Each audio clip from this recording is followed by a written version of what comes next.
भारत ने 5G तकनीक के ट्रायल में चीनी कंपनियों को दूर रखने का फैसला लिया है, लेकिन अब इसे लेकर विवाद शुरू हो गया। चीन ने भारत के फैसले को गलत बताया और खुद विदेश मंत्री एस जयशंकर ने इस बात की जानकारी दी।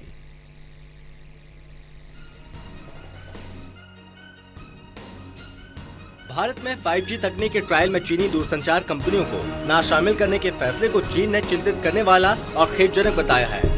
भारतीय विदेश मंत्री एस जयशंकर ने लंदन में ग्लोबल डायलॉग सीरीज इवेंट में बुधवार को भारत का नजरिया पेश करते हुए कहा कि सीमा पर तनाव होने पर अन्य क्षेत्रों में अच्छे संबंध वास्तविक नहीं हो सकते हैं। हालांकि जयशंकर ने 5G मुद्दे का खासतौर से जिक्र नहीं किया, लेकिन कहा कि संबंधों पर भारत का नजरिया बेहद विस्तृत है। उन्होंने कहा, एक तरफ सीमा पर खून खराबा, टकराव, जबरदस्ती, धमकी हो और फिर कहिए कि दूसरे क्षेत्र में अच्छे रिश्ते बनाते हैं, ये वास्तविक नहीं है। दूरसंचार विभाग ने मंगलवार को टेलीकॉम सर्विस प्रोवाइडर्स कंपनियों को 5G तकनीक के ट्रायल की अनुमति दे दी थी।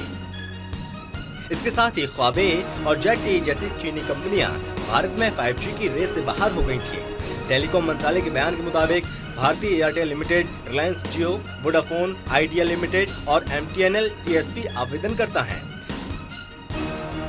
इन TSP कंपनियों ने मूल उपकरण निर्माताओं और technology provider Ericsson, Nokia, Samsung और सीडॉट से करार किया है। इस मामले पर चीन का पक्ष भी सामने आया।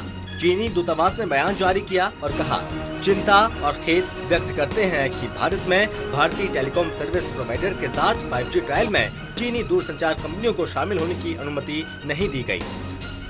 प्रवक्ता वांग शाचेन ने कहा, उपयुक्त चीनी कंपनियां सालों से भारत में काम कर रही हैं, बड़ी संख्या में रोजगार दे रही हैं और भारत के दूरसंचार के बुनियादी ढांचा निर्माण में योगदान दे रही हैं। उन्होंने कहा कि ट्रायल से चीनी दूरसंचार कंपनियों को अलग हटाना उनके वैध अधिकारों और अभिरुचियों को नुकसान पहुंचाएगा। अब इस मसले पर भारत सरकार का क्या रुख रहता है, ये देखना होगा। Special desk, total TV.